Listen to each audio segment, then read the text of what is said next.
portanto, capacidade da planta formar novos descendentes sem haver fertilização. Agora, essa é uma relação intrínseca, interna dessa planta. E nesse caso, quando se fala em apomixia, esse embrião é geneticamente idêntico à planta-mãe. Essa apomixia, ela pode ser facultativa. Numa mesma semente, ou numa mesma fruto, você ter parte apomítica e parte não apomítica. Parte embrião zigótico, que veio da fertilização, e parte que é a derivação da mãe. Formação de chamado embrião nucelar. Isso acontece em várias espécies e das espécies mais importantes ocorre em citrus e manga. Então, essa questão da embrionia em manga, a gente tem essa diferença entre as mangas de formação de embriões nucelares e zigóticos, exigótico no caso 1, e mangas que só tem um embrião zigótico. Quando ela tem só um embrião zigótico, as mangas chamadas mangas indianas, elas são monoembriônicas. E isso tem uma relação prática importantíssima na manga que você pega no mercado, e muitas das pessoas não sabem. Se você estava incluído até agora, parabéns, você está aprendendo mais uma coisa. Então, essas mangas poliembriônicas vai formar seedlings idêntico à planta-mãe, enquanto o zigótico, que veio da fertilização, ele vai formar um genótipo diferente. Por quê? Porque entra outro princípio que nós vamos especificar lá, que a manga, ela é de polinização cruzada, é uma planta alógama. Então, o conceito de alogamia também é importante. As anacardiáceas, elas têm uma quantidade de flores enormes, o que já nos leva a perceber que elas têm dificuldade na polinização. E não só na polinização. Elas se preparam para altas cargas de fruto e, dependendo das condições e do status da planta, ela vai eliminando fisiologicamente esses frutos. Então a gente, agrônomo, né, às vezes a gente é recorrido por certas pessoas, nossa, minha mangueira desse ano deu tanta fruta, mas não adiantou muito não, está caindo tudo. O leigo fala assim, né? Isso é normal.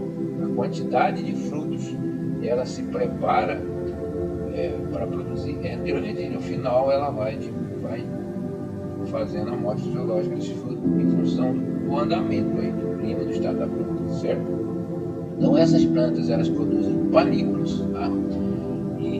E essas plantas normalmente são plantas que, quando a adversidade vem, que é o que? Baixa temperatura e ou baixa umidade e ou baixa luminosidade e ou tamanho do dia, essa soma toda vai fazer com que ocorra a mudança de fitoreguladores, e ela dependendo do seu nível de reserva, ela vai florescer mais ou menos.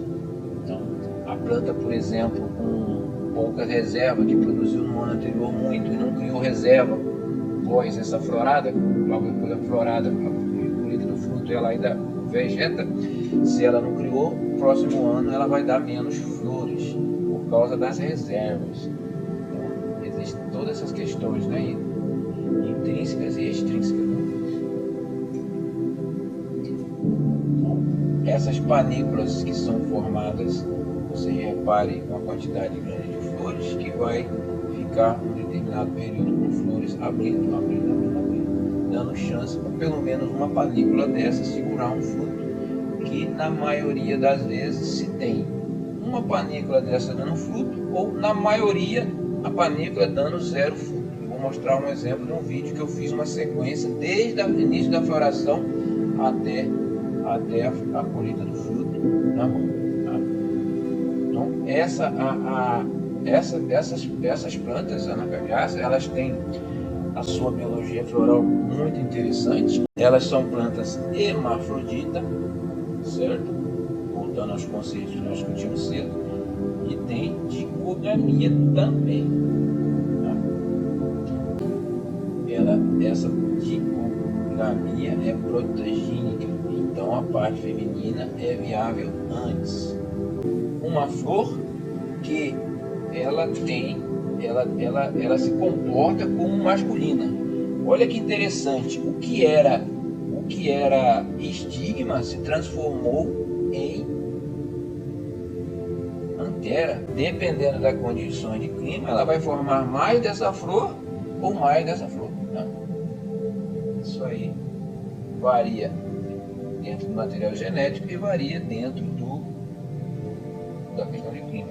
Existe, por exemplo, as mangas normalmente coloridas de vermelho para amarelo rosado, são chamadas mangas indianas, como eu falei mais cedo, monoembriônicas. Elas têm a tendência de ter menos flores, são vigorosas, mais folhas maiores, tá? Você repare, por exemplo, nessa foto, né, que nós temos aberta aí, ó, 1, 2, 3, 4, 5, 6, 7, hermafrodita, né? É uma planta que tem flores hermafroditas. Olha aqui a formiguinha, ó. Também as formigas são polinizadores, né? Se ela caminha, provavelmente essas flores podem ter aberto em um horário diferente. E a viabilidade, nós vamos ver, do estigma pode chegar a mais de 70 horas. Pode ocorrer polinização.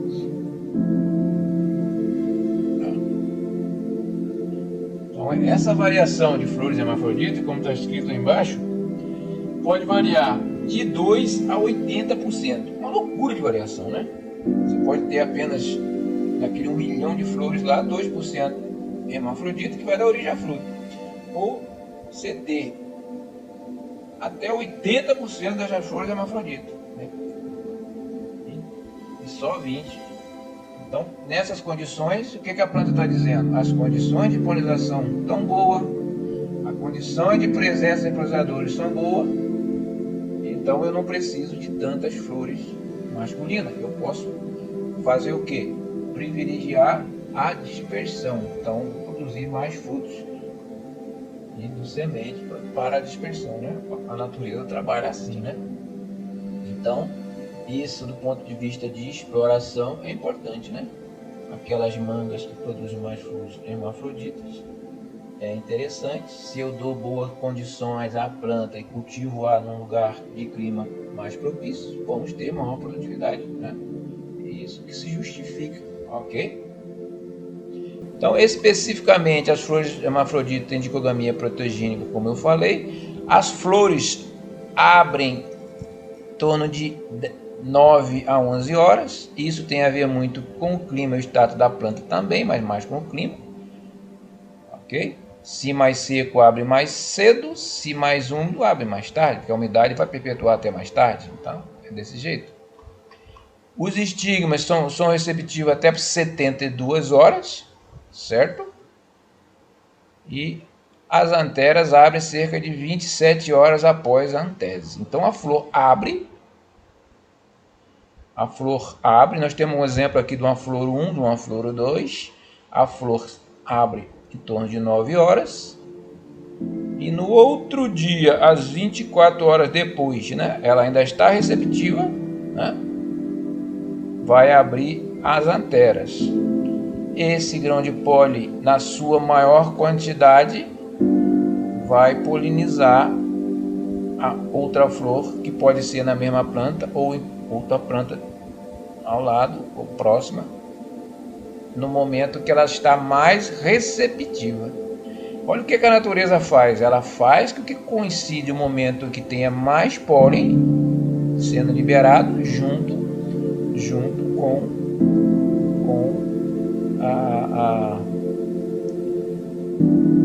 a flores abrindo em feminino, né? Nesse momento aqui que tem mais pólen sendo liberado nessa flor, a condição feminina ela já está bem prejudicada. Se é num clima mais seco, provavelmente já nem está receptivo mais. Então isso aqui não é que fica por 72 horas. Se falar isso está incorreto, pode ficar até, né?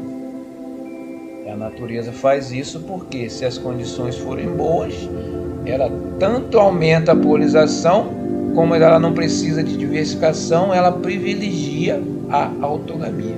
Que coisa interessante, né? E como a manga tem milhões de flores, uma grande manga chega a milhões de flores, obviamente dessas milhões, nesse momento anatômico que nós estamos vendo aqui, morfológico, elas não são tantas, né? Mas ela se condiciona suficiente para cada dia haver essas coincidências,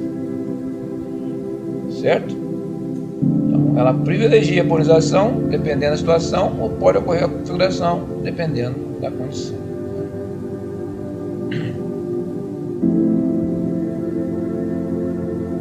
Agora, alguns fatores, por exemplo, de clima que pode influenciar. Por exemplo, se produzir manga em baixas temperaturas, vai reduzir o número de flores hermafroditas, isso aí. Então, a mesma mangueira que cultiva em Seropédica, que cultiva lá em Petrópolis, 1.300 metros, vai ter um comportamento muito diferenciado, né?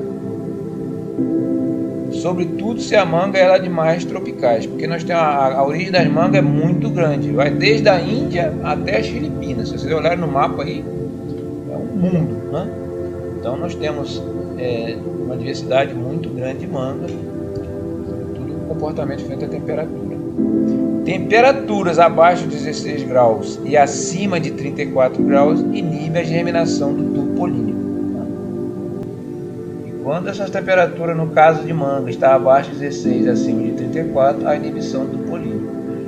Aqui em Seropédica, quando a manga floresce, as condições que vão induzir, que nós falamos, vocês podem reparar, todo ano, se as temperaturas frias chegarem mais cedo, já está no início de junho, como vou mostrar a sequência para vocês aqui em Seropédica, já está iniciando a floração, né? Inicia-se a floração. E aí coincide com o quê? Com a temperatura, a nossa temperatura média nessa época, ela gira em torno de 22, 23 graus. Então, a gente tem uma formação muito boa de manga, né? A manga está preparada para essas condições, né? Temperaturas altas, sobretudo em mangas monoembriônicas, inibe a formação do embrião. Aí é uma outra questão, ocorre a formação do tubo polínico, a transição do genoma masculino, né? E aí vai haver problema lá na formação do embrião. E aí existe outra questão que nós vamos falar, né? Que é o termo partenocarpia e estenospermocarpia, né? Normalmente em baixas temperaturas, menos de 15 graus, isso ocorre, tá? Por exemplo, em manga Aden, a formação da chamada mini Aden, essas mangas elas abortavam o embrião e o fruto não caía, mas desenvolvia um pouco, formava a chamada manga manguita. Então isso tem a ver com esse fenômeno daí da estenospermocarpia. Os agentes que mais polinizam, né, mais importante na poluição da manga, né, se a gente for fazer um levantamento geral, na média vai ganhar as moscas, os dípteros, tá? Agora, a polinização, ela em um determinado lugar, o polinizador que vai estar mais frequente fazendo, vai depender também da população, né? Obviamente, se eu vou fazer um mangueiral e ter abelhas apis dentro, a população de abelha é enorme, então a polinização vai ser mais ligada então às abelhas. Então é um erro a gente dizer o maior polinizador é esse. Não, depende de onde você está, né? Por exemplo, nesse trabalho aqui, ó, de Tio e Siqueira, né, visitantes florais da manga das variedades tomiáticas e Aden, com seus respectivos números e percentuais de visita observado na região de Petrolina, tá? Então vocês verem aqui na coluna da esquerda especificamente, né, a ocorrência desses insetos que foram medidos, em cima hemípteros, tá? sobretudo aí no caso as abelhas, né, esse tipo de abelha solitária vai por aí afora, os dípteros aqui embaixo, e também até a presença de Lepidoptera, as borboletas, e a Odonata, né, que é a pica-fumo, né, libélula, né. E vocês veem, no caso foi a manga tome, né, e no caso dos Hymenopterus a maior presença é a Apis mellifera, né, não é as abelhas nativas do Brasil. A manga ela veio da Ásia, as abelhas nativas estavam aqui, né. Eu fiquei acompanhando floração, agora a última florada lá, praticamente todo dia, a hora que eu chegava no meu trabalho, eu passava por dentro do pátio, passava nas mangueiras, olhava, ia para minha sala e fazia um vídeo curto. Voltava um pouquinho depois para observar, né? Eu não vi a abelha Apis, não vi a abelha Apis, eu vi a abelha Iraí, tá aqui nessa relação deles, a abelha Iraí é uma nanotrigona, né? E vocês veem aqui que a maior presença foi de abelha melífera.